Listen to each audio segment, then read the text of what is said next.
Amén, hermanos, que el Señor les bendiga. Buenos días. Dice la palabra de nuestro buen Dios: porque tú eres mi pueblo santo para Jehová, porque tú eres pueblo santo para Jehová tu Dios. Jehová tu Dios te ha escogido para hacerle un pueblo especial, más que todos los pueblos que están sobre la tierra. No por ser vosotros más que todos los pueblos os ha querido Jehová y os ha escogido, pues vosotros erais el más insignificante de todos los pueblos, sino por cuanto Jehová os amó y quiso guardar el juramento que juró a vuestros padres, os ha sacado Jehová con mano poderosa y os ha rescatado de servidumbre, de la mano del faraón, rey de Egipto. Conoce pues que Jehová tu Dios es Dios, Dios fiel, que guarda el pacto y la misericordia a los que le aman y guardan sus mandamientos hasta 1000 generaciones, y que da el pago en persona al que le aborrece, destruyéndolo, y no se demora con el que le odia, en persona le dará el pago.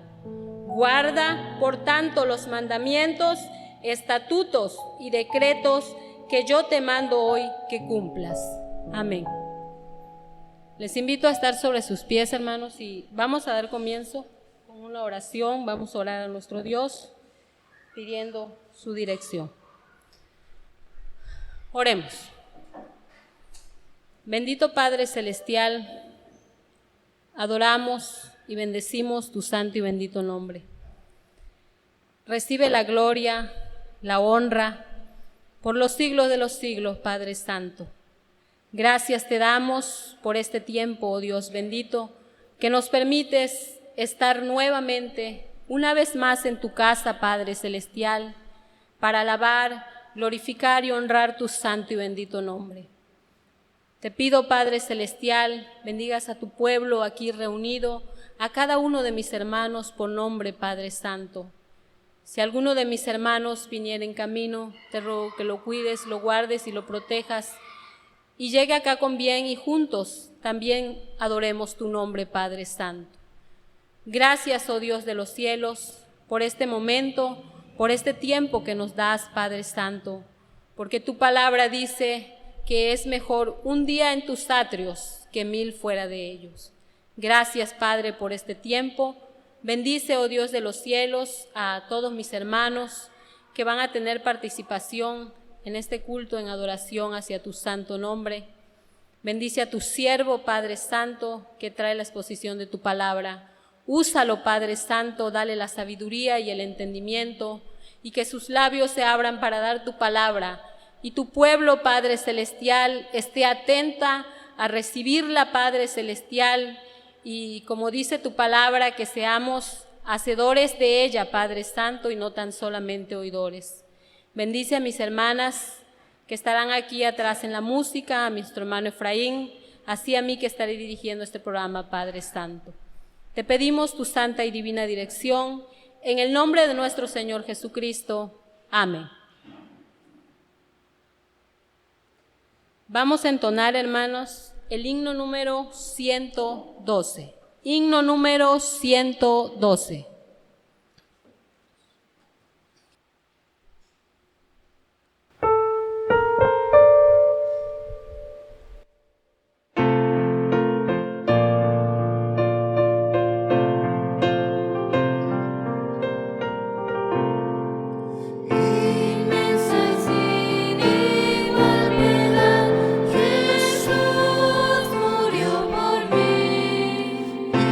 Por mi culpa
Amén. Les invito a que se sienten.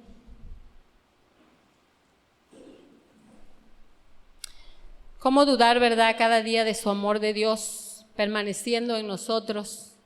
Día a día, cada momento, todos los días se acuerda de nosotros, ¿verdad? Hermanos, sean bienvenidos en esta hora de la mañana a la casa de nuestro buen Dios. Gracias por estar aquí y a la cuenta de 3 nos damos una fuerte bienvenida. 1, 2 y 3. Bienvenidos. Bienvenidos sean, hermanos, a la casa del Señor. Sonrían. Jesús les ama y por Él hoy estamos aquí, hermanos. Amén. Vamos a tener un tiempo, hermanos, un tiempo de ponernos a cuentas con el Señor. Vamos a hacer un tiempo de oración. Sabemos que hoy tenemos la cena y así voy a invitar a nuestro pastor que pase y nos dirija este momento.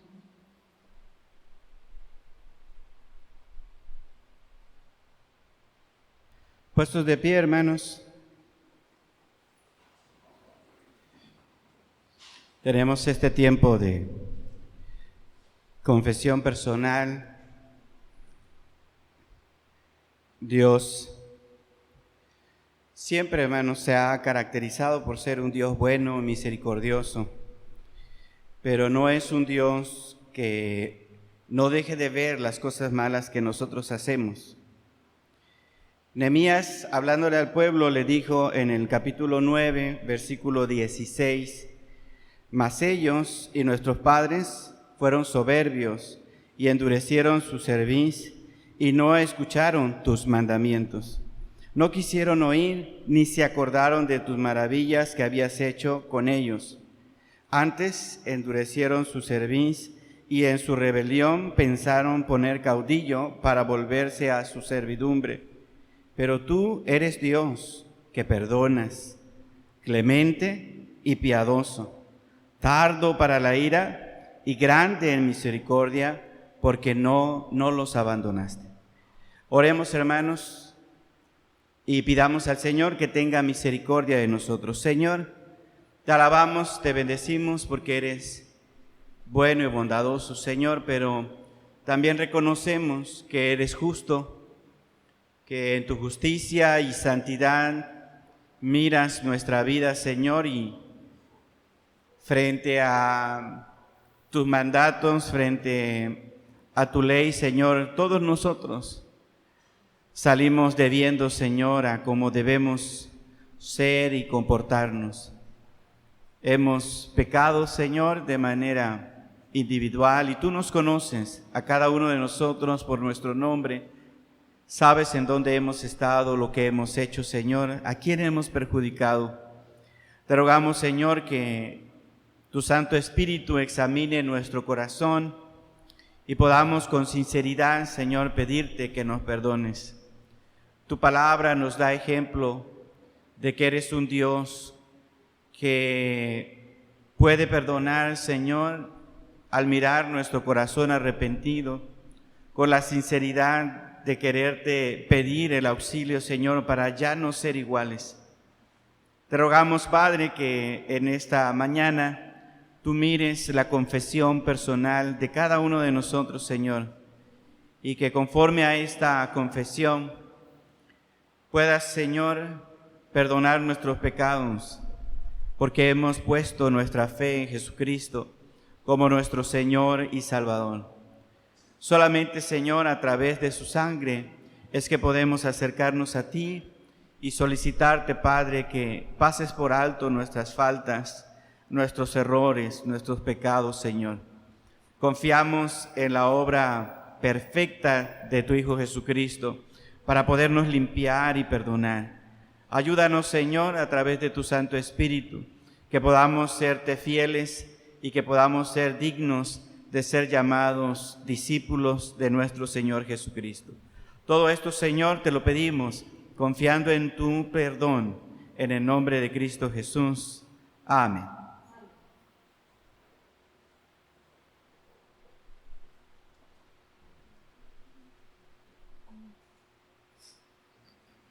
Voy a invitar a que abran sus Biblias, así como están en pie. Vamos a leer en Isaías.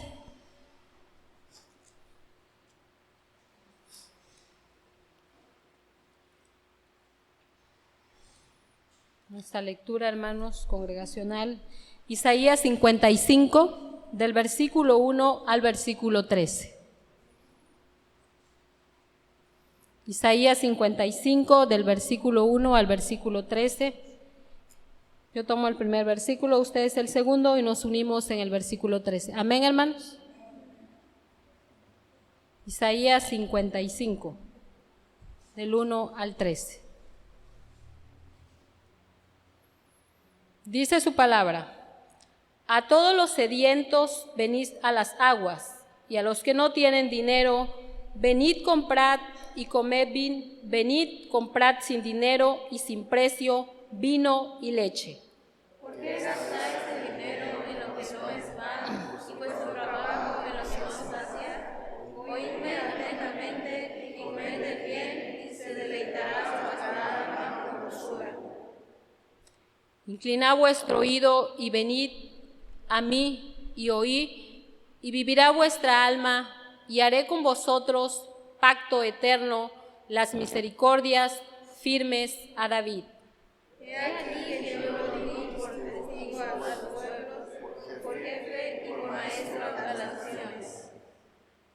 He aquí, llamarás a gente que no conociste, y gentes que no te conocieron correrán a ti, por causa de Jehová tu Dios y del Señor y del Santo de Israel que te ha honrado. Buscad a Jehová mientras puede ser hallado, llamadle en tanto que está cercano.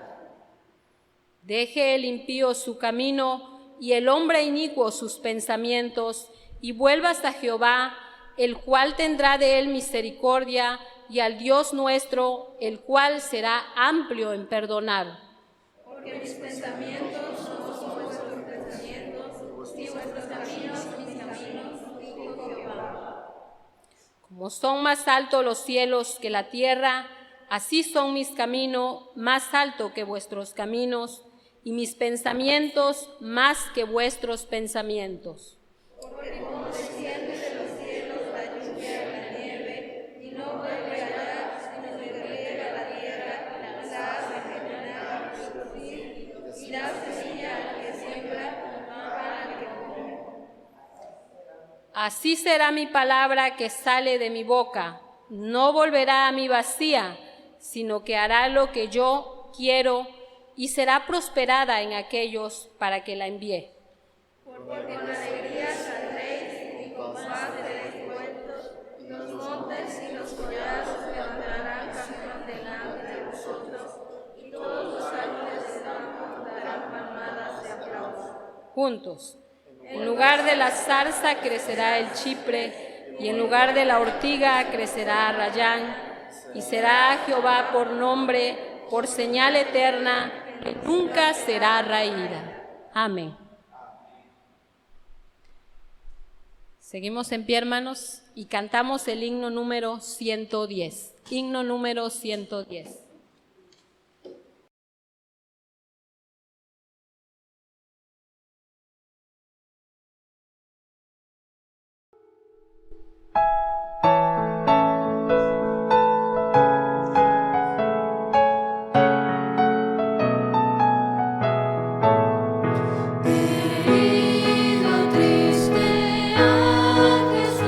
Mostré mi dolor.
Les invito a que se sienten, hermanos.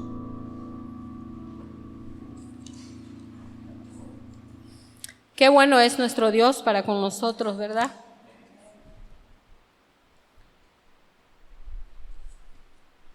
Día a día sus misericordias están sobre su pueblo. Y aún así, no siendo su pueblo, Dios tiene misericordia de la humanidad, porque dice su palabra que hace salir el sol sobre buenos y sobre malos. Desciende la lluvia sobre buenos y malos, ¿verdad? Nuestro Dios es un Dios muy bueno, eterno en misericordia y en amor. Es momento, hermanos, de glorificar también a nuestro buen Dios a través de nuestras ofrendas y diezmos. Voy a invitar a nuestro hermano Jesús, pase y nos recoja las ofrendas y los diezmos, por favor.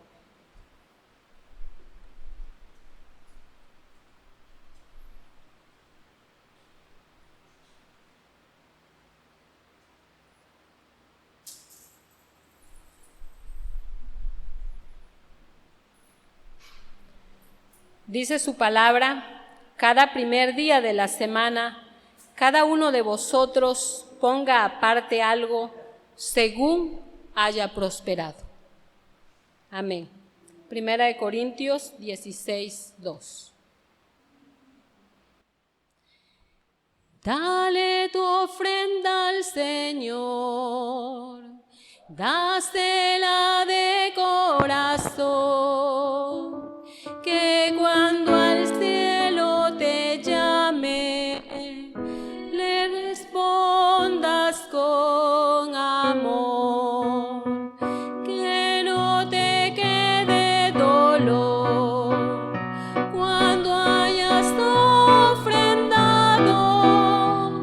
Dios bendice al dador alegre, multiplica lo que has dado. Dios bendice al dador alegre, multiplica lo que has dado. Amén, hermanos, oremos por estas ofrendas así como están sentados. Padre, te damos gracias por estas ofrendas que tu pueblo ha depositado. Bendice las manos, Padre Santo, que lo han podido hacer. Con ese amor, Padre Celestial, como dice tu palabra, que cada uno dé como propuso en su corazón, no con tristeza ni por necesidad, porque Dios ama al dador alegre. Gracias, Padre, por la bendición y el trabajo de cada uno de mis hermanos. Bendícelos grandemente, cuídalos, guárdalos, prospéralos, Señor, así a cada uno, los que tienen sus negocios, Padre Celestial, como los que también dependen de un trabajo, Señor. Que tu gracia y tu misericordia sea con cada uno de mis hermanos.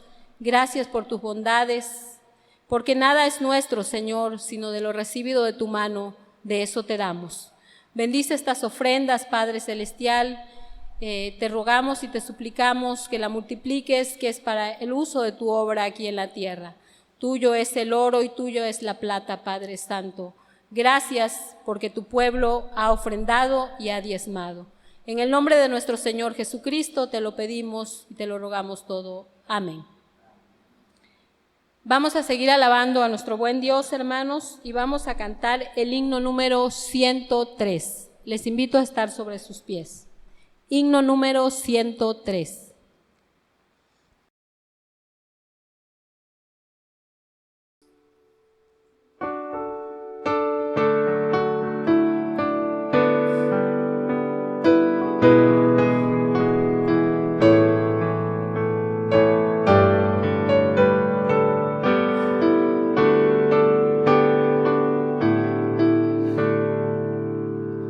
Al Salvador Jesús,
Amén. Himno número 102.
Amén. Les invito a que se sienten, hermanos. Dice: no desprecies su llamado, pecador. Hoy, por gracia somos salvos, ¿verdad? ¿Cuántos pueden decir un amén, hermanos? Amén. Porque por gracia soy salvo, dice, y esto no es don de vosotros, sino es don de Dios. Y dice su palabra que también no es por obra, para que nadie se gloríe. Y por su gracia hoy estamos aquí. Y eso tenemos que hacer, hermano, extender esta palabra a aquellos que no conocen, a aquellos que todavía no son salvos. Decía ayer, en una reunión que estuve con mi mamá, un hermano en Cristo, mi cuñado, sí, dice que ya venga el Señor.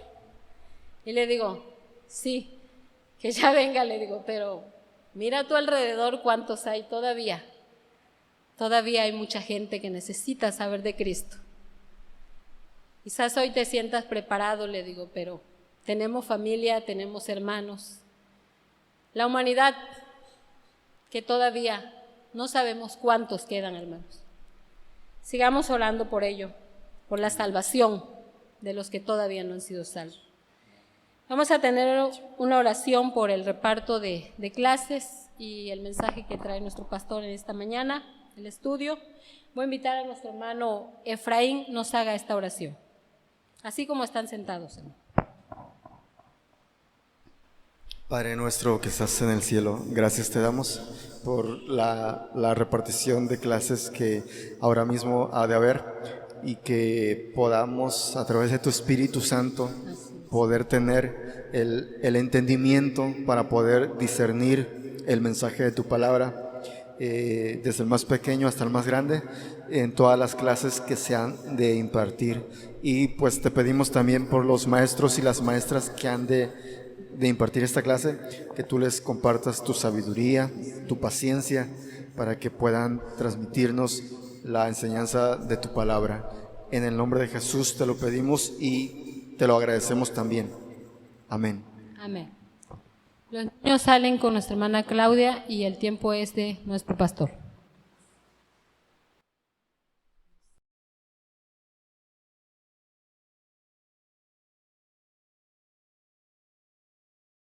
Bien, pues buenos días, hermanos. Qué bueno es verles en esta mañana. Es grande el amor que Dios nos ha tenido a nosotros, y su palabra dice que Él pues murió para llevar nuestros pecados, perdonarnos, y meditaba de la misma manera que la hermana Dorcas en el himno que cantamos, el último himno, ¿verdad? Que es increíble que mucha gente desprecie el llamado de nuestro Dios a la conversión, pero confiamos que aún en ese rechazo, nuestro Señor Jesucristo es glorificado. Bien, vamos a continuar en esta mañana con nuestra enseñanza respecto a la forma de gobierno de la Iglesia Bautista. Dijimos que son distintivos que como denominación tenemos, ¿verdad? Formas de creer distintas a otras congregaciones, a otras denominaciones, y que necesitamos nosotros como bautistas tener claro en cuanto al gobierno de la Iglesia, cómo es que nosotros entendemos que la palabra de Dios nos enseña para llevar este trabajo, ¿verdad? Y hacíamos una serie de preguntas la vez anterior: ¿quién manda en la iglesia? ¿Cómo se toman las decisiones? ¿A quién le pertenecen las propiedades de la iglesia? Y hacíamos distinciones importantes en cuanto a nuestra manera de organizarnos y de ejecutar este poder o este control en la congregación. Bien, quiero iniciar la clase. Si no hay dudas y preguntas, hermanos, de lo que vimos la semana pasada, me gustaría iniciar la clase con el artículo número 26. Artículo número 26, que habla sobre la Iglesia, de la Confesión de Londres de 1689. Esta es una confesión de las más antiguas que nosotros tenemos como denominación, y en un apartado de este artículo que habla sobre la Iglesia, este artículo de 1689, fíjense la fecha de esta confesión que hicieron otros bautistas, igual que nosotros, ya hace algunos siglos. Dice en el apartado 4, para recalcar lo que hemos estado hablando en la lección anterior: la cabeza de la iglesia es el Señor Jesucristo. Así dice este artículo: en quien por designio del Padre está suprema y soberanamente investido Jesucristo de todo el poder requerido para el llamamiento, el establecimiento, el orden y el gobierno de la iglesia. Repito, modifiqué tantito la redacción porque como es un escrito ya algo antiguo, es complicada la redacción que tiene, pero repito otra vez: la cabeza de la iglesia es el Señor Jesucristo, en quien por designio del Padre está suprema y soberanamente investido de todo el poder requerido para el llamamiento, el establecimiento y el orden o el gobierno de la iglesia. No puede el Papa de Roma ser cabeza de ella en ningún sentido. Así dice esta declaración. No puede el Papa de Roma ser cabeza de ella en ningún sentido, sino que él es aquel anticristo, aquel hombre de pecado, hablando del Papa, e hijo de perdición, que se ensalza en la iglesia contra Cristo y contra todo lo que se llama a Dios, a quien el Señor destruirá con el resplandor de su venida. Si ustedes se dan cuenta, es una redacción bastante fuerte, ¿verdad? Y enérgica, contra el Papa de Roma. Recuerden, hay una fuerte diferencia entre las iglesias evangélicas y reformadas con la Iglesia católica, y en este tema de la autoridad de la iglesia local o el gobierno de la iglesia local diferimos bastante, y esta distancia entre la Iglesia Católica Romana y nosotros como evangélicos está desde hace muchos años, algunos siglos, y en esta confesión incluso se le llama a él, al Papa, como el anticristo, como el hombre de pecado e hijo de perdición. ¿Por qué? Porque se levanta sobre la iglesia haciendo a un lado a Cristo, haciendo a un lado a Cristo. Así que, hermanos, cuando nosotros hablamos de que solamente Cristo es soberano sobre la iglesia, estamos evitando que cualquier otra persona o grupo de personas tome el lugar que solamente le corresponde a Cristo. ¿Recuerdan cuáles eran los dos aspectos que mencionamos la clase anterior en este distintivo? Decíamos que había dos diferencias importantes. ¿Alguien lo recuerda? La primera diferencia entre los bautistas y las otras denominaciones, que tiene que ver con eso que acabo de leer. Bueno, la primera decíamos que ninguna persona o grupo fuera de la congregación de los bautistas debe tener autoridad sobre la iglesia en cuanto a creencias y prácticas. Nadie fuera de la iglesia puede tener autoridad sobre la congregación, en este caso sobre nosotros como iglesia local, como Maranata. Nadie de afuera puede tener autoridad, no, ni una persona ni un grupo de personas. Y la otra diferencia que mencionamos al inicio de nuestra clase es que todos los miembros dentro de la congregación tienen la misma voz en el gobierno de la iglesia. ¿Recuerdan? Ahora sí ya quedó refrescada la memoria, ¿verdad? Refrescada la memoria. Entonces, estas dos cosas son muy importantes para este punto del gobierno congregacional de la iglesia, un distintivo dentro de los bautistas. Nadie fuera de la iglesia local, persona o grupo, puede tener autoridad sobre la congregación, y al interior de la iglesia nadie está por encima de los demás. Todos tienen la misma voz y al momento de elegir todos tienen el mismo valor en su voto. Bien, entonces decíamos, hermanos, que hay algunas bases para el gobierno eclesial congregacional. Decíamos, ¿cómo es que nosotros podemos decir que nadie más fuera de la iglesia puede tener autoridad más que la iglesia local, y al interior de la iglesia ninguno es mayor que otros? ¿Cómo podemos decir eso? ¿En qué nos basamos? Y dijimos que existen ciertas bases para el gobierno congregacional. El primero de ellos, hablamos que era el señorío de Cristo.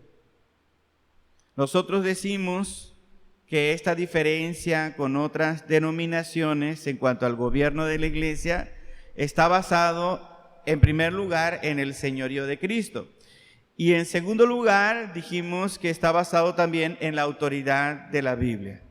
Cuando decíamos que el señorío de Cristo, decíamos que solamente Cristo es la cabeza y nadie más. Y por eso yo les leía el artículo de la Confesión Bautista de Londres de 1689. Es exactamente esto, ¿no? Y dijimos algunos pasajes como Efesios 4:15, Filipenses 2:10. Dijimos que la iglesia debería llamarse teodemocrática, que Dios gobierna Jesucristo gobierna, pero lo hace a través de la iglesia local, a través de las personas que forman parte de la iglesia local.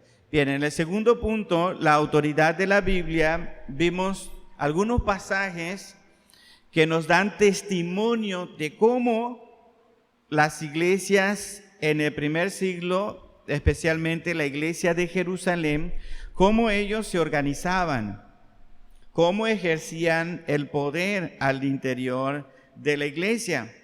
La Biblia, entonces, en Hechos capítulo 6, versículos 1 al 6, en Hechos capítulo 13, del 1 al 3, 15, 22, nos hablaron sobre cómo se organizaba la iglesia. Vimos el ejemplo de los diáconos, cuando se eligieron los diáconos, y también vimos el ejemplo de la discusión que tuvo Pablo y Bernabé con algunos hermanos que venían de Jerusalén, que decían que era necesario que los gentiles se circuncidaban. Y hubo una discusión en Jerusalén y todos hablaron y al final se tomó una resolución y allí estuvo presente en todo momento la iglesia. ¿Por qué? Dijimos, porque era un asunto importante para la iglesia. ¿Recuerdan todo eso hasta ahorita? Era un asunto importante, la iglesia debería participar, tomar decisión al respecto. Y eso es lo que nosotros vemos en el testimonio de la Biblia. Entonces, ¿cuáles son las bases para el gobierno eclesial, congregacional? Primero, el señorío de Cristo. Segundo, la autoridad de la Biblia. Tercero, que ya sería nuestra clase propiamente de esta semana, la salvación solo por gracia, por medio de la fe. Esta es otra enseñanza, otra doctrina que nosotros tenemos como denominación, que ya hubo una clase que se profundizó sobre este tema, entonces no lo vamos a tocar con profundidad, pero este distintivo de nosotros como denominación, de que la salvación es solo por gracia, por medio de la fe, también respalda el hecho de que la iglesia debe gobernarse congregacionalmente. Estamos viendo entonces las bases para decir que el gobierno de la iglesia debe ser congregacional, no episcopal, ni a través de una persona como lo es el Papa. El gobierno de la iglesia, según nosotros vemos en la Biblia y en las enseñanzas de la Biblia, debe ser congregacional. ¿Por qué? Porque la doctrina de la salvación solo por gracia, por medio de la fe, también nos habla de este tipo de gobierno. ¿Qué queremos decir cuando hablamos de que la salvación solo por gracia, por medio de la fe, nos ampara en la forma de gobierno que nosotros tenemos? Vamos a Efesios, hermanos. Efesios capítulo 2, versículos 8 al 10. Efesios capítulo 2, versículos 8 al 10. Dice, porque por gracia sois salvos por medio de la fe, y esto no de vosotros, pues ¿qué es, hermanos? Es un don de Dios. La salvación es un don de Dios, no por obras. Nada de lo que podamos hacer nos puede llevar a ser salvos, porque no es por mérito personal, no por obras, para que nadie, ¿qué, hermanos? Para que nadie se gloríe, para que nadie se exalce a sí mismo diciendo yo merezco ser salvo. No, la salvación es un regalo de Dios, es por gracia, no por las cosas que nosotros hagamos, ni por nuestras capacidades, para que nosotros nos ensalcemos, no, porque para que nadie se gloríe, porque somos hechuras suyas, creados en Cristo para buenas obras, las cuales Dios preparó de antemano para que anduviéramos en ellas.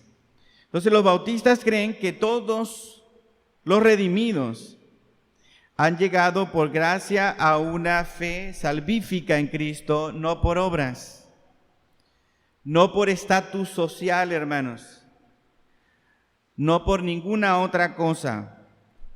Hay igualdad de todos los que son miembros de la iglesia, hay igualdad de todas las personas que han llegado a ser salvos por gracia, por medio de la fe. Hay igualdad de todos ellos al pie de la cruz. Al pie de la cruz todos somos, ¿qué, hermanos? Pecadores. No hay más, no hay menos. Todos somos pecadores al pie de la cruz. Nada de lo que nosotros podamos hacer o ser o adquirir como reconocimiento personal o social o económico, nada nos hace mejores a otras personas al pie de la cruz. Entonces, si nada nos hace mejores, si todos somos pecadores, si todo es a través de la gracia de Dios, porque creemos en Jesús, que podemos ser salvos y podemos llegar a ser parte de una iglesia, entonces nadie de los que están aquí y forman parte de la iglesia tiene más poder y autoridad, aunque tenga el cargo que tenga en la iglesia. Aunque tenga el cargo que tenga, llámese maestro de escuela dominical, llámese predicador con licencia, llámese presidenta de la femenil, llámese diáconos, llámese pastor. Ninguno de ellos, por mérito propio o personal, puede tener autoridad sobre la iglesia. ¿Por qué? Porque es un pecador, igual que todos. ¿Estamos de acuerdo, hermanos? Porque la doctrina de la salvación, solo por gracia, por medio de la fe, nos apunta a que nadie puede exaltarse ni ponerse por encima de los demás para tener autoridad sobre ellos y decirles: ustedes van a comportarse de esta manera, ustedes van a creer de esta manera, ustedes van a hacer esto que yo les digo. Nadie al interior de la iglesia puede decirlo, porque todos hemos sido reconocidos como pecadores, salvados al pie de la cruz, llegando a Cristo en la misma condición de perdidos, en la misma condición de condenados, yendo en el mismo camino hacia el infierno, todos. Y solamente porque Dios tuvo misericordia, sin mirar nada de nuestras cualidades, es que nosotros podemos decir que somos hijos de Dios y somos parte de una iglesia y formamos el cuerpo de Cristo. Pero todos en la misma condición, para que nadie, dice el texto de Efesios, para que nadie se gloríe, para que nadie se gloríe. Por tanto, ningún bautista debe enseñorearse sobre otro bautista. Así la iglesia debe ser gobernada por todas las personas unidas bajo el señorío de ¿quién, hermanos? Bajo el señorío de Cristo. Hace algún tiempo, cuando estudiaba en el seminario, nos invitaron, casi nos exigieron como alumnos que asistiéramos a una reunión en el seminario. Nos dijeron: va a venir una persona muy importante, para nosotros como institución, la Comunidad Teológica de México. Es una persona muy importante para la iglesia en general en México, no nada más de un grupo denominacional, sino de todos los grupos, especialmente evangélicos. Es muy importante, ¿no? Es una persona de sumo respeto en la sociedad mexicana,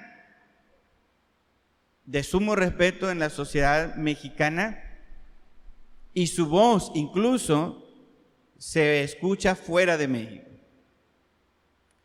Entonces, Toda la comunidad, maestros y alumnos deben estar ahí presentes. Nunca se había hecho un anuncio como ese en el tiempo que yo estuve ahí.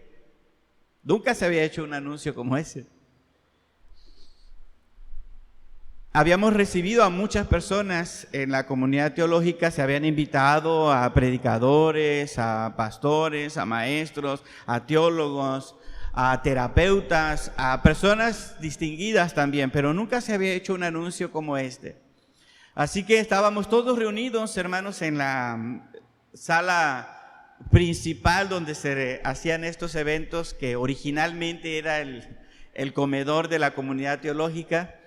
Y ahí ya se reunía una iglesia que hasta la fecha se reúne ahí, se llama Shalom.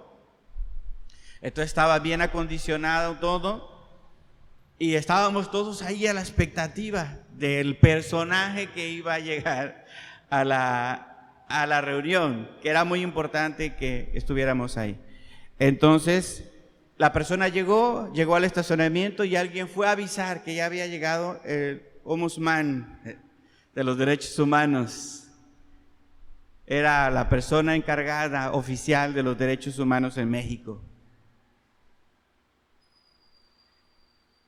Y entonces cuando esta persona entró, todo mundo se paró. Lo vieron ahí en la puerta y todo mundo se paró a hacerle reverencia a esta persona. Algo que nunca se había hecho en la comunidad teológica de México. Con ninguna otra persona se había hecho eso. Entonces algunos revolucionarios, hermanos, nos levantamos y nos fuimos del lugar. Porque la forma en la que se había levantado esta honra y respeto por la persona rayaba, hermanos, en la adoración. Algo que no puede tolerarse en el cuerpo de Cristo.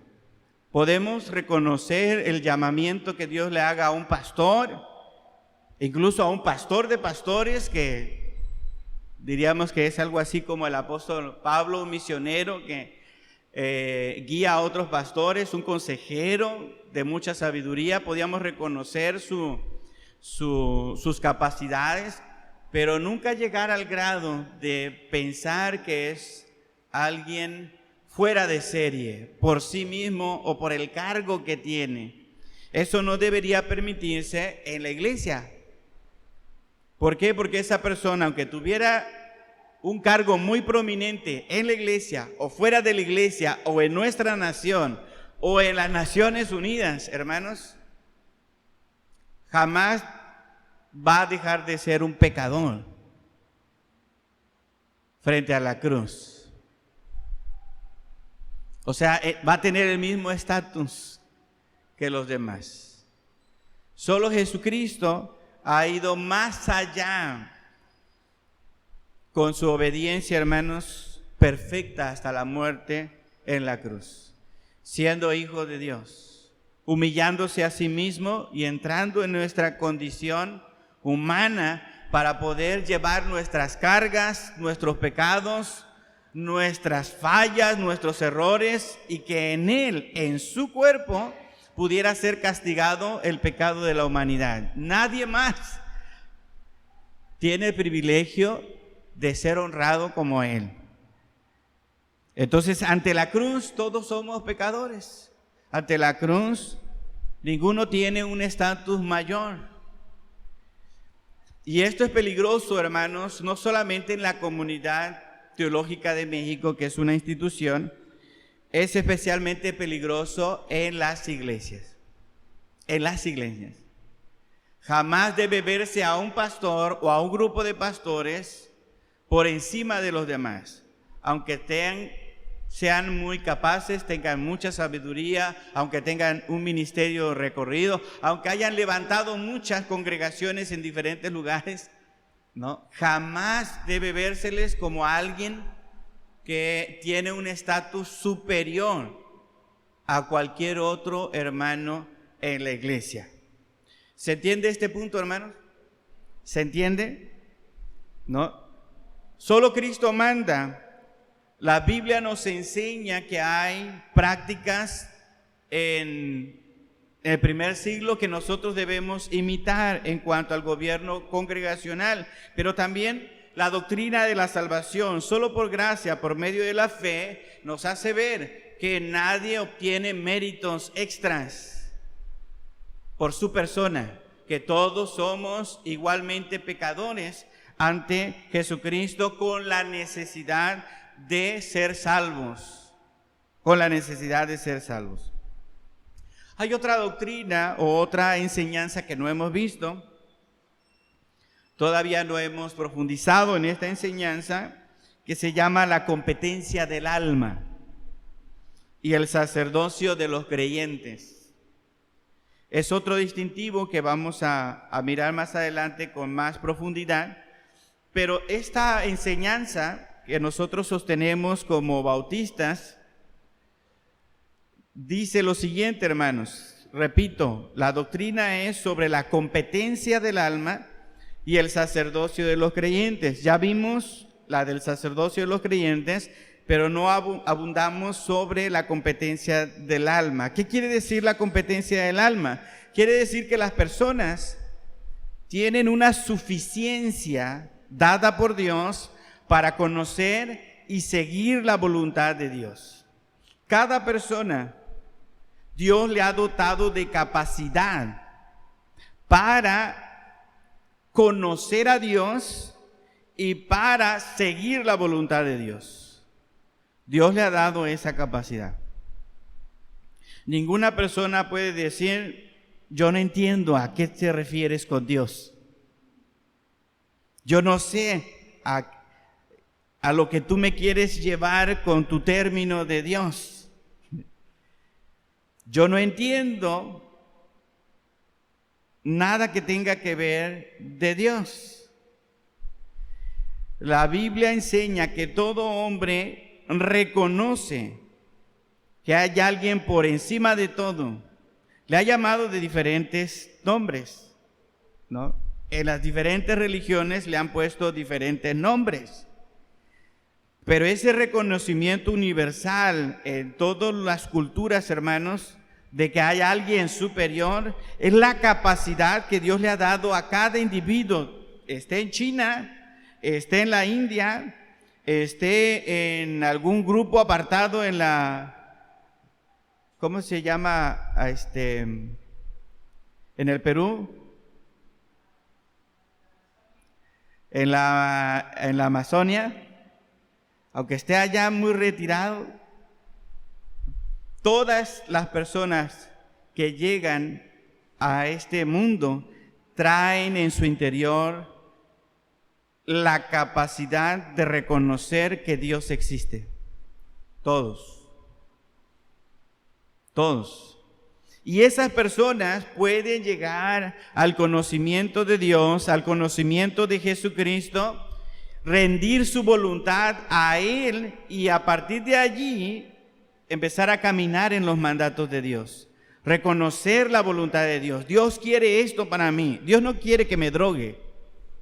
Dios no quiere que mienta. Dios no quiere que yo me comporte de esta manera con mi esposa, con mis hijos, con mi esposo. Todo ser humano tiene la capacidad de entender lo que Dios quiere para su vida. Eso lo ha puesto Dios en el corazón de cada individuo. ¿Por qué lo ha puesto ahí? Para que ninguno pueda excusarse y decir: pues yo nunca conocí a Dios, ni sabía lo que era bueno y lo que era malo.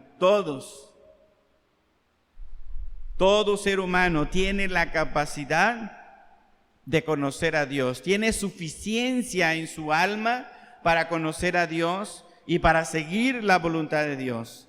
Aquellos especialmente, hermanos, que responden por la fe al don de la salvación por la gracia, ya hemos dicho que llegan a ser creyentes que la Biblia les denomina sacerdotes.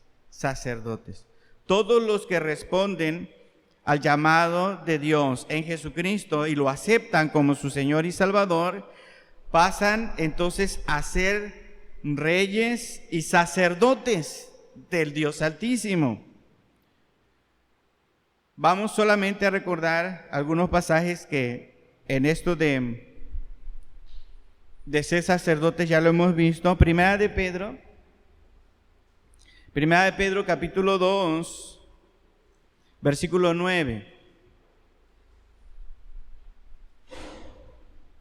Primera de Pedro capítulo 2, versículo 9. Vosotros sois linaje escogido, real sacerdocio, nación santa, pueblo adquirido por Dios, para que anunciéis las virtudes de aquel que os llamó de las tinieblas a su luz admirable. Entonces somos linaje escogido, real ¿qué? Real sacerdote. Todos los que hemos aceptado a Cristo somos sacerdotes. ¿Qué quiere decir? Que nuestra vida puede ministrar o servir a Dios y servir a otros. Que tenemos esta posición especial dada por Dios para llevar su mensaje a otras personas, para que anunciemos las virtudes de aquel. ¿Quién es aquel que nos llamó de las tinieblas a su luz admirable, hermanos? Es Dios. Nosotros podemos hacer esa tarea. No necesitamos que venga un sacerdote de otra religión o otra denominación. No necesitamos que el pastor haga esta tarea de manera específica. Cada uno de los creyentes pueden ir y hablarles a otras personas que Jesucristo murió en la cruz por sus pecados y que está dispuesto a perdonarle. No necesitamos a otra persona por encima de nuestra autoridad, como un sacerdote o un pastor, para que vaya a hacer ese trabajo. Todos nosotros podemos hacerlo. Nuestra intervención, nuestra intercesión, hermanos, tiene consecuencias eternas. Porque si hemos aceptado a Cristo como nuestro Señor y Salvador y somos sacerdotes de Jesucristo, lo que nosotros hagamos en oración, pidiendo a Dios, será tomado en cuenta. ¿Recuerdan que vimos esa enseñanza? Será tomada en cuenta. Y no será tomada en cuenta solamente en este momento que estamos pidiendo. Usted quizá pide por algún enfermo. No solamente va a ser tomada en cuenta esa oración para esa necesidad en concreto, sino algunas de sus oraciones serán tomadas en cuenta para el juicio de Dios. ¿Hasta dónde llega su autoridad y poder individual como sacerdote? Que Dios va a tomar en cuenta sus oraciones en el juicio final. ¿Había escuchado antes eso? ¿No? Vamos a Apocalipsis, capítulo 5. Apocalipsis capítulo 5. Por eso, si usted ha creído en Jesucristo como su Señor y Salvador, usted es un sacerdote y como sacerdote puede interceder por los que están en necesidad, puede interceder por los que sufren injusticias, abusos, violencia. Usted puede interceder por ellos. Y no solamente Dios puede tomar en cuenta su oración en este momento, en este instante, sino que tomará su oración, su intercesión, cuando Él vaya a juzgar el mundo. Repito la cita, Apocalipsis capítulo 5, versículo 1 al 10. Ponga atención lo que está sucediendo aquí. El apóstol Juan, el discípulo Juan, está teniendo revelación de parte de Jesucristo, de parte de Dios. Y él está viendo lo que va a suceder en su futuro inmediato, pero también en su futuro o en el futuro al final de los tiempos. Dice Apocalipsis 1, 5 al 10. Y vi en la mano derecha del que estaba sentado en el trono un libro escrito por dentro y por fuera, sellado con 7 sellos. Un libro sellado con 7 sellos, fíjese. Y vi a un ángel fuerte que pregonaba a gran voz: ¿quién es digno de abrir el libro y desatar sus sellos? Es lo que estaba gritando este ángel. Estaba el libro, estaba sellado con 7 sellos, un rollo cerrado con 7 sellos, ¿no?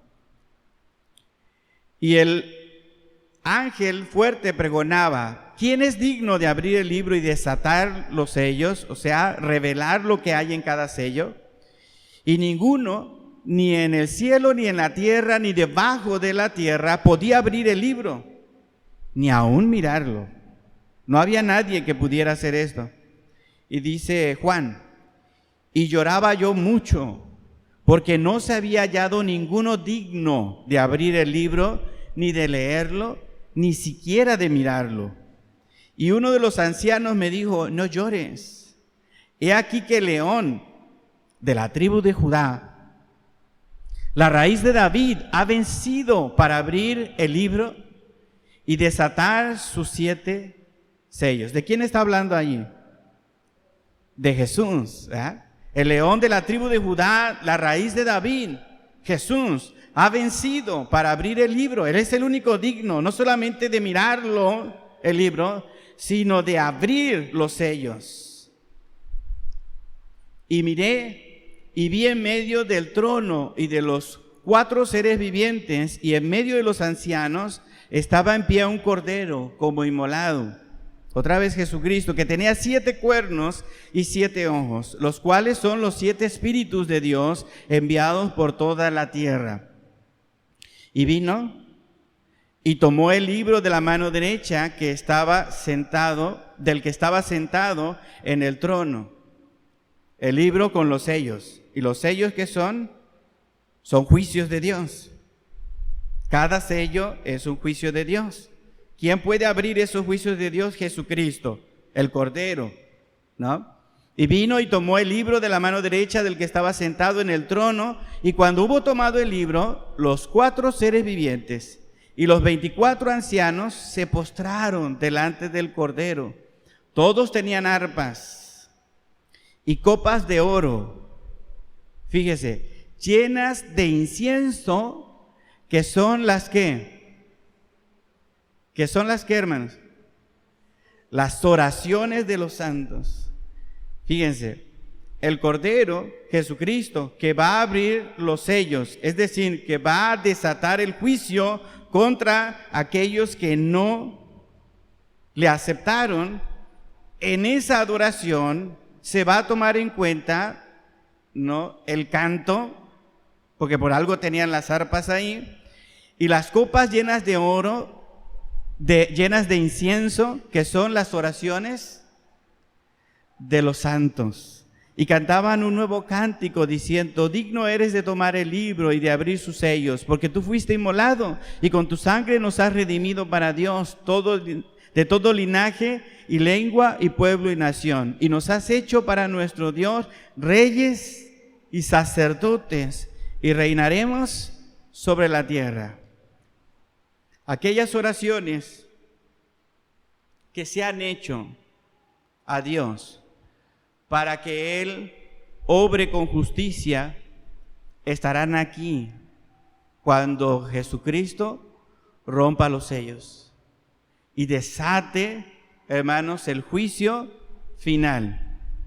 Así que todos aquellos que han sufrido en la historia persecución por ser cristianos, aquellos que han sido violentados, asesinados, a quienes han sido despojados de sus bienes, de sus propiedades por ser cristianos, por seguir a Cristo, que han orado a Dios pidiendo justicia por lo que se está haciendo en sus vidas, un día esta justicia llegará, porque esas oraciones serán escuchadas para el juicio final.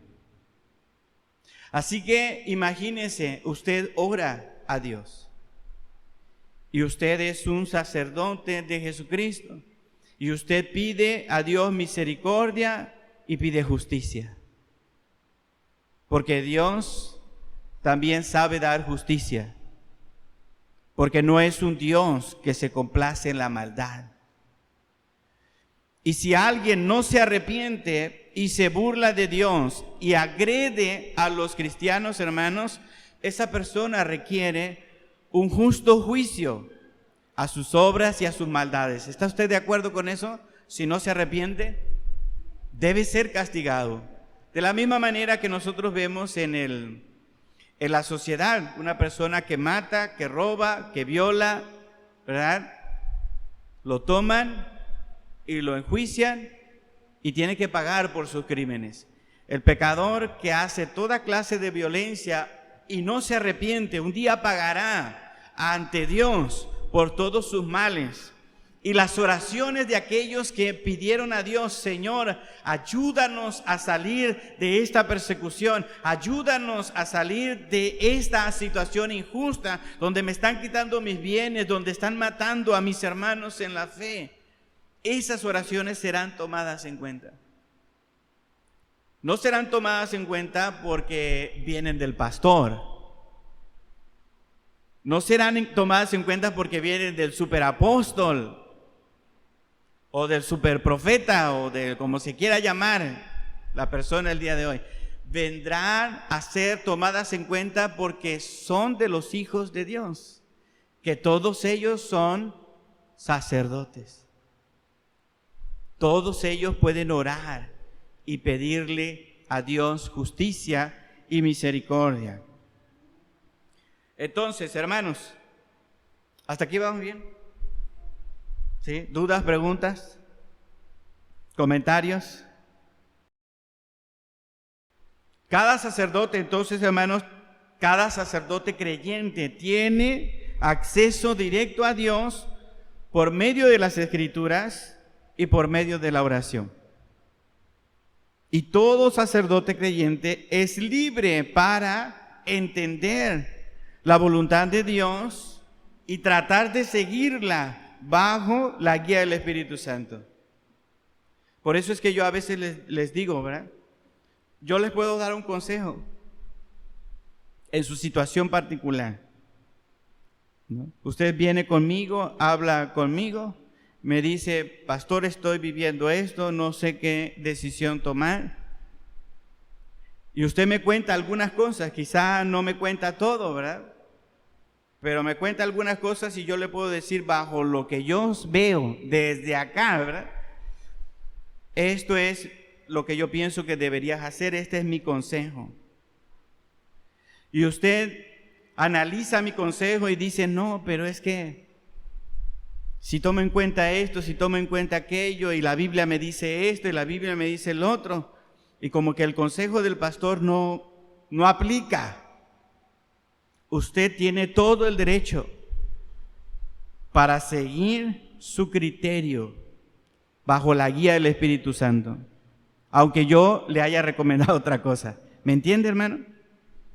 ¿Me entiende? Porque usted tiene esa habilidad dada por Dios para conocer su voluntad, para buscar con su palabra el consejo más correcto y adecuado a lo que usted está viviendo de manera particular. Y yo le digo, al final de cuentas tú vas a tomar la decisión, porque tú sabes bien lo que sientes, lo que piensas y quiénes están involucrados en la situación que me estás comentando, y que a lo mejor por falta de confianza o por algún otro criterio no has mencionado todo, pero tú sabes lo que estás viviendo. Busca la palabra de Dios, busca la oración, pídele al Espíritu Santo que te guíe de manera personal a tomar la mejor decisión que vaya de acuerdo a la voluntad de Dios para tu vida. ¿Por qué? Porque tienes esa capacidad, porque tienes esa autoridad dada por Jesucristo, ¿no? Nadie más puede decirte: tú vas a creer esto o tú vas a comportarte de esta manera. El Espíritu Santo debe guiarte. ¿Cómo lo va a hacer? A través de la palabra, y por eso predicamos la palabra. A través de la oración, por eso les insistimos: oren al Señor, pídanle consejo a Él, dialoguen con el Espíritu Santo.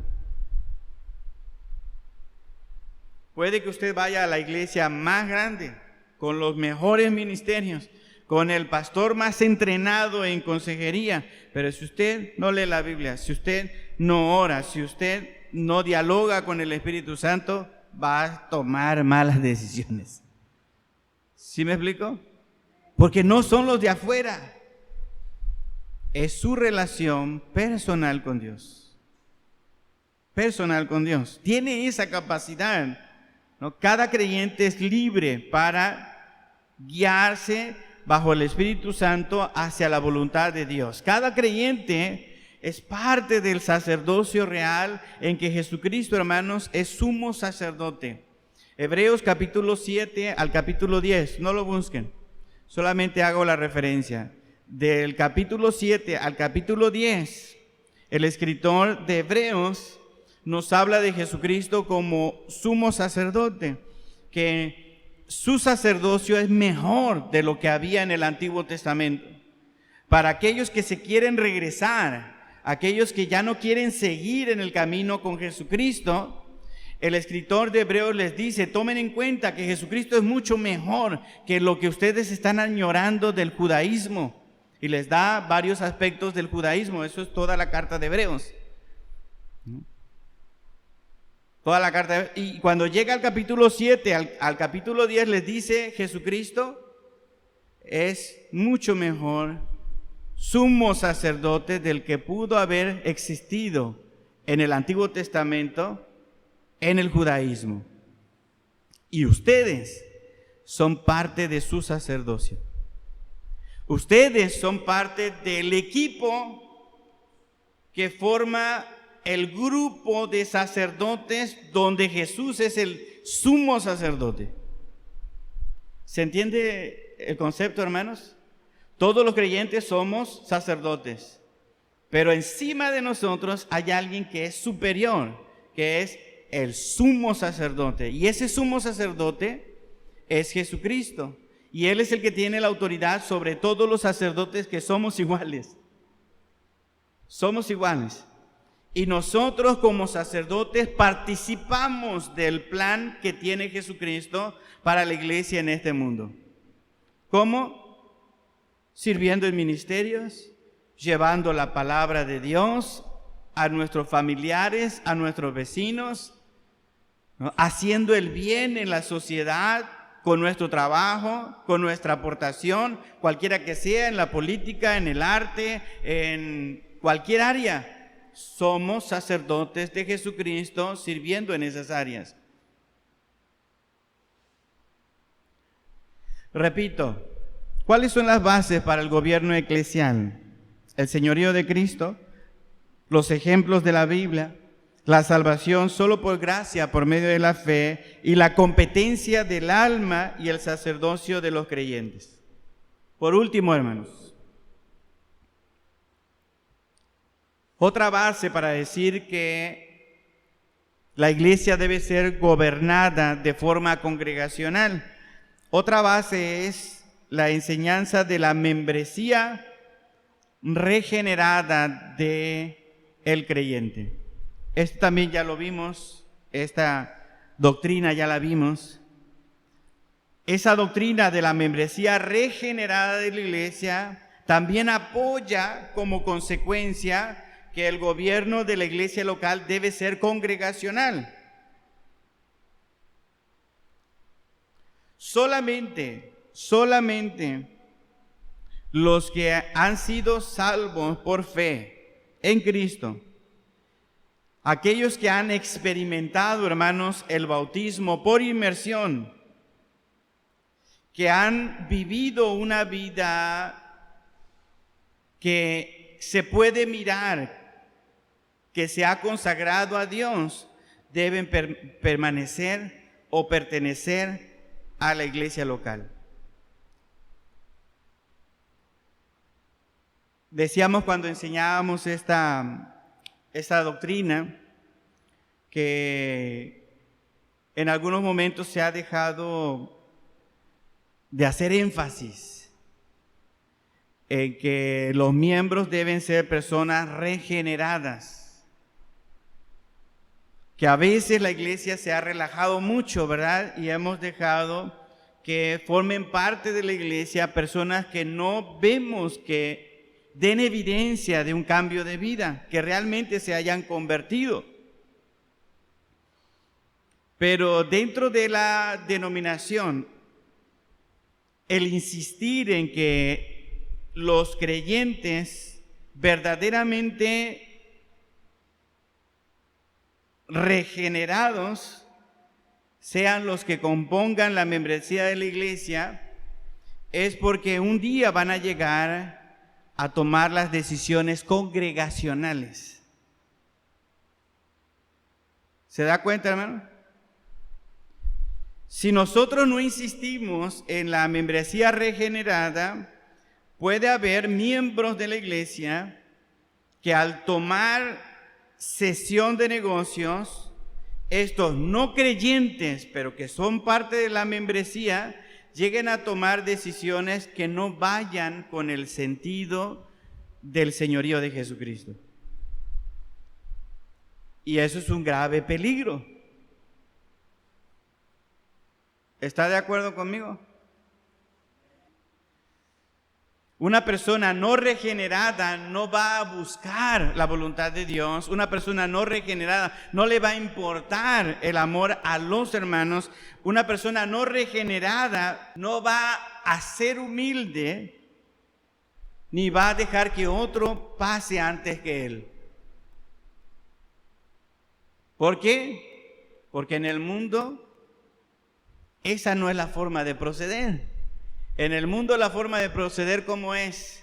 Primero yo, después yo, y al último, y el que no tranza, no avanza, ¿verdad? Así que vamos a hacer grupitos, vamos a hacer política. ¿Para qué? Para que lo que yo quiero que se haga, se lleve a cabo. Por eso es la insistencia que la iglesia debe ser formada por personas regeneradas, que han evidenciado una vida diferente, una vida transformada, una vida verdaderamente santa. Puede ser, hermanos, que sea difícil, lo hemos dicho, ¿verdad? Poder distinguir a los verdaderos cristianos de los falsos cristianos. Romanos capítulo 1, versículos 7 y 8. Romanos capítulo 1, versículos 7 y 8. A todos los que estáis en Roma, amados de Dios, llamados a ser ¿qué? Llamados a ser santos. Otra vez. A los que estáis en Roma, amados de Dios, hijos de Dios. Estos que ya son creyentes, estos que ya son hijos de Dios, justificados y están en la iglesia en Roma, dice, estos son llamados a ser santos en la iglesia. Bien, hasta aquí, hermanos, dudas, preguntas, comentarios. ¿No? ¿Quién manda en la iglesia? Jesucristo manda, ¿verdad? ¿Cómo lo hace? A través de los miembros de la iglesia, ¿no? ¿Estamos de acuerdo? Cada miembro es un sacerdote y algunos son llamados a hacer ciertas tareas en específico.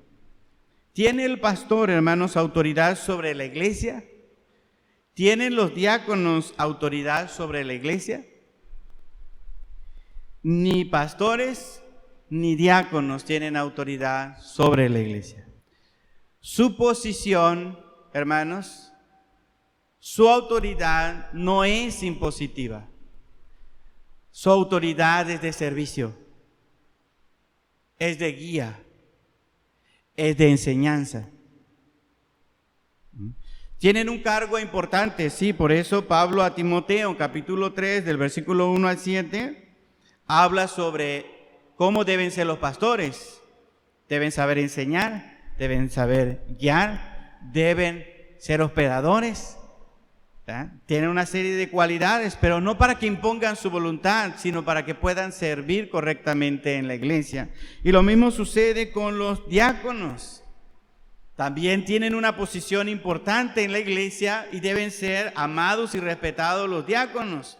¿Por qué? Porque tienen un servicio a la iglesia.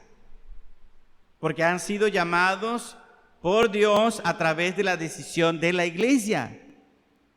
¿Está usted de acuerdo?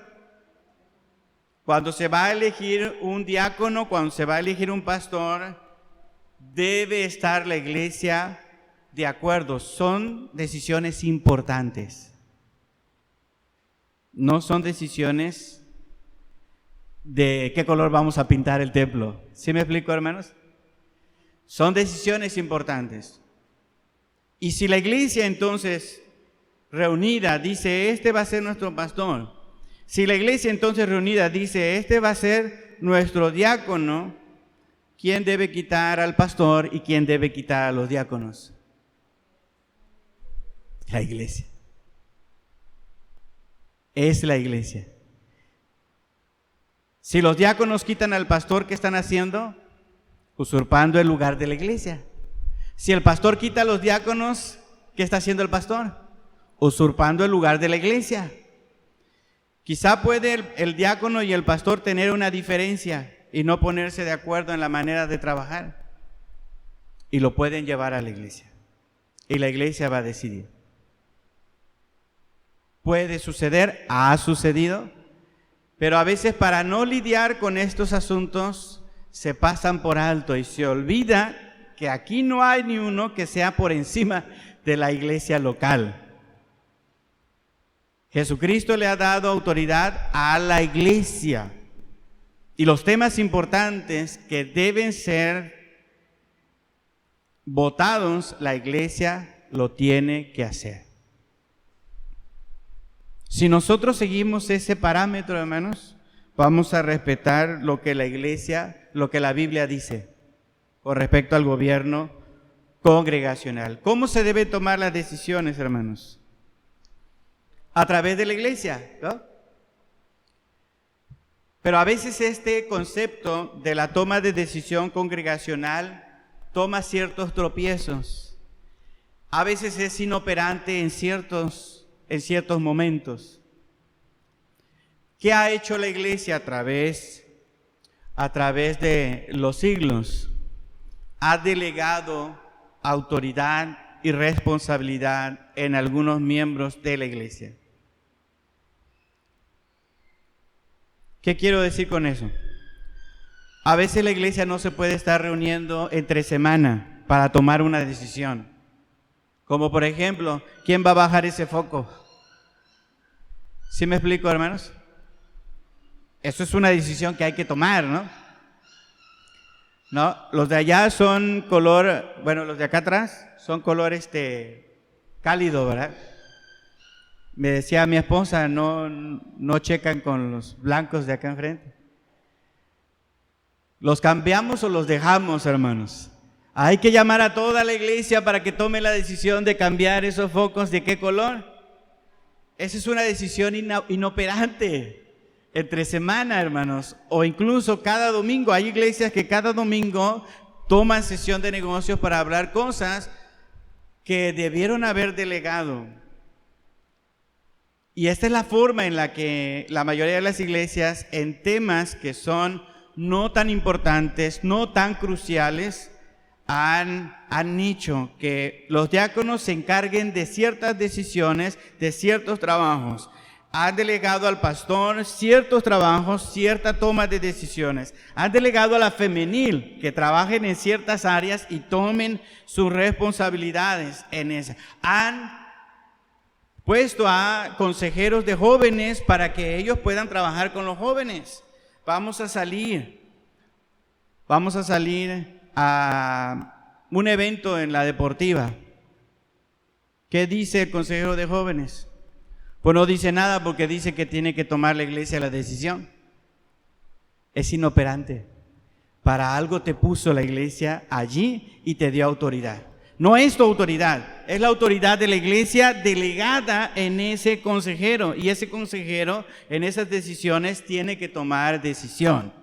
Si fuera un asunto grave, un asunto importante, como por ejemplo adquirir una deuda a nombre del departamento de jóvenes, eso sí no lo puede hacer el consejero. ¿Qué tendría que hacer?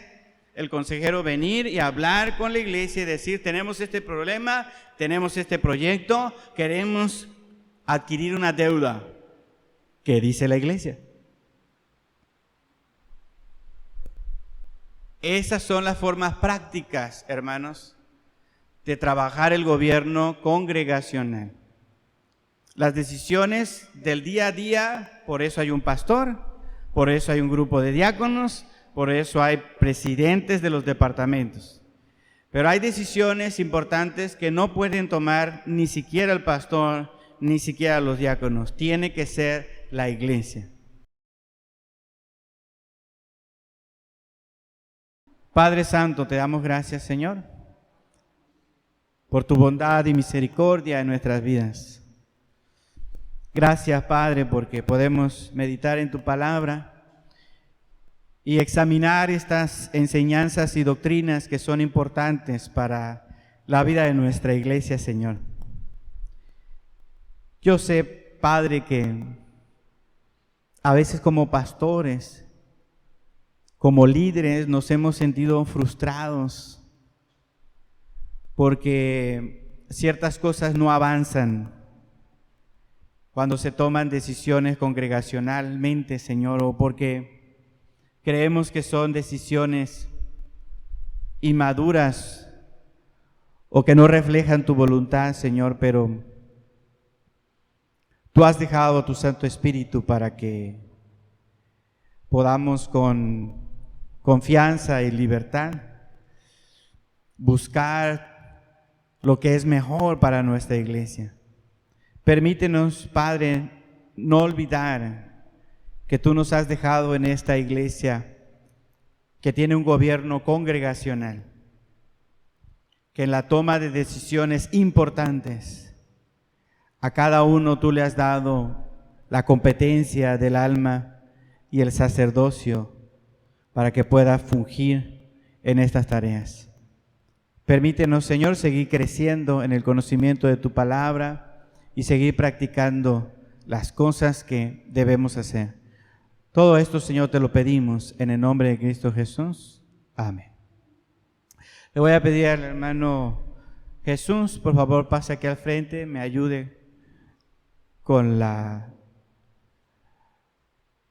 mesa. También al hermano Quirino, por favor, si puede ser amable de ayudarnos. Les pido, hermanos, que permanezcan de pie, solo los que van a participar de la Cena del Señor. Este es un acto conmemorativo. Nos recuerda lo que el Señor Jesucristo hizo por nosotros en la cruz del Calvario, cómo Él dio su vida para que nosotros pudiéramos obtener la salvación y ser parte de su iglesia. Él se hizo un compromiso con nosotros para salvarnos. Y nosotros, hermanos, nos hemos hecho un compromiso con Él. Y por eso estamos en comunión con Él. Nos sentamos a la mesa para decirle, yo creo en ti, Señor. Yo creo en tu proyecto de salvación para la humanidad. Yo sé que tú has dispuesto para mí una vida mejor. Y desde que yo acepté el regalo de la salvación, he visto tu bondad y misericordia en mi vida. Y hoy recordamos eso, hermanos, que Dios ha sido bueno con nosotros, que mandó a su Hijo a morir en la cruz para darnos una vida nueva. Y nosotros mes con mes recordamos eso y nos fortalecemos en saber que somos parte de una familia que le ha dicho a Jesucristo, tú eres mi Dios, mi Señor, mi Salvador. Dice la palabra de Dios, porque yo recibí del Señor lo que también os he enseñado. Que el Señor Jesús, la noche que fue entregado, tomó pan y habiendo dado gracias, lo partió y dijo, tomad, comed. Esto es mi cuerpo que por vosotros es partido. haced esto en memoria de mí. Asimismo también tomó la copa después de haber cenado, diciendo: esta copa es el nuevo pacto en mi sangre. Haced esto todas las veces que la bebiereis en memoria de mí. Así pues, todas las veces que comieres este pan y bebieres esta copa, la muerte del Señor anunciáis hasta que Él venga. De manera que cualquiera que comiere este pan o bebiere esta copa del Señor indignamente, será culpado del cuerpo y de la sangre del Señor. Por tanto, pruébese cada uno a sí mismo, y coma así del pan y beba de la copa. Porque el que come y bebe indignamente, sin discernir el cuerpo del Señor, juicio come y bebe para sí. Por lo cual hay muchos enfermos y debilitados entre vosotros, y muchos duermen. Si pues nos examinásemos a nosotros mismos, no seríamos juzgados. Mas siendo juzgados, somos castigados por el Señor, para que no seamos condenados con el mundo. Así que, hermanos míos, cuando os reunís a comer, esperaos unos a otros. Si alguno tuviere hambre, coma en su casa, para que no os reunáis para juicio. Las demás cosas las pondré en orden cuando yo fuere.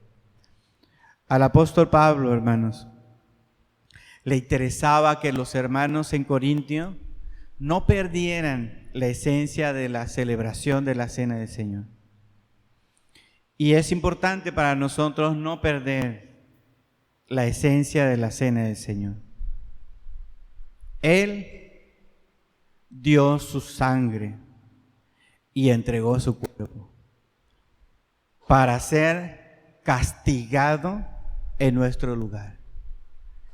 Y hoy recordamos eso y damos gracias a Dios, porque ahora por su muerte y por su castigo, nosotros vamos a la gloria. Amén. Padre Santo, te alabamos, te bendecimos nuevamente, Señor, porque en Cristo Jesús tú nos has dado vida eterna. Gracias, Padre, porque hoy recordamos que no nos pertenecemos a nosotros mismos, sino que nuestra vida ha sido comprada a precio de sangre y que nuestra vida le pertenece a nuestro Señor Jesucristo. Ayúdanos, Señor, a vivir como es digno de un llamamiento tan especial, tan único, Señor. Ayúdanos a vivir en vigilancia constante de nuestra vida personal, de tal manera que te honremos, Señor, y glorifiquemos tu nombre y el nombre de nuestro Señor Jesucristo. Te alabamos, Señor, te bendecimos, porque nos has dado la salvación que no merecíamos, pero por gracia y misericordia, tú enviaste a tu Hijo Jesucristo a morir en la cruz en nuestro lugar. Y por eso, Señor, te alabamos y te bendecimos y hacemos, Señor, promesa de esforzarnos por vivir una vida que te agrade, Señor. En este mes, ayúdanos a no olvidar que no nos pertenecemos a nosotros mismos, que somos un pueblo de sacerdotes que te sirven y glorifican junto a nuestro Señor Jesucristo. Todo esto, Señor, te lo pedimos en el nombre de Cristo Jesús. Amén.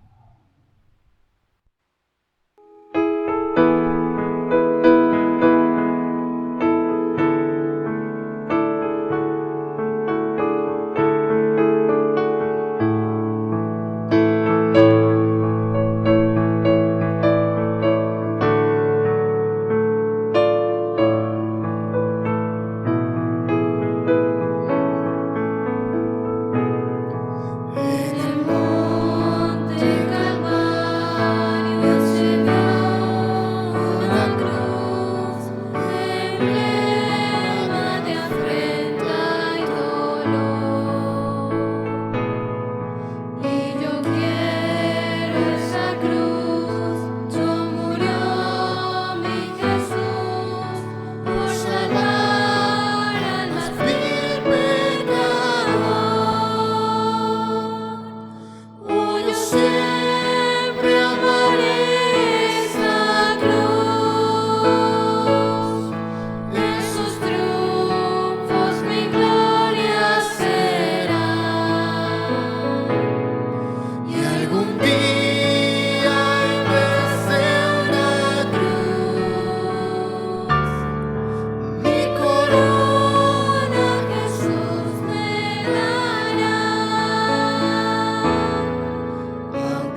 Así como están en pies, oramos y hacemos la oración final. Padre, gracias te damos, oh Dios bendito, por habernos permitido, Padre Celestial, participar de tu palabra, Padre Santo, participar de tu mesa, Padre Santo. Gracias por tu pueblo aquí reunido, que hoy hemos venido, hemos alabado, hemos glorificado, hemos honrado tu santo y bendito nombre, porque eres digno, Padre Santo, por los siglos de los siglos, de recibir honra y gloria, Padre Santo. Y hoy, Padre Santo, lo hacemos aquí, mi Dios, pero aquel día, Padre Celestial, cuando tú vengas por tu iglesia, Señor, dice tu palabra que no cesaremos, Señor, de alabarte y de glorificarte, Padre Santo. Gracias, Dios mío, por tu pueblo, por tu iglesia que has salvado, Padre Santo. Porque no todos, mi Dios, tienen este privilegio, Padre Santo, de servirte, oh Dios bendito. Gracias por tu pueblo.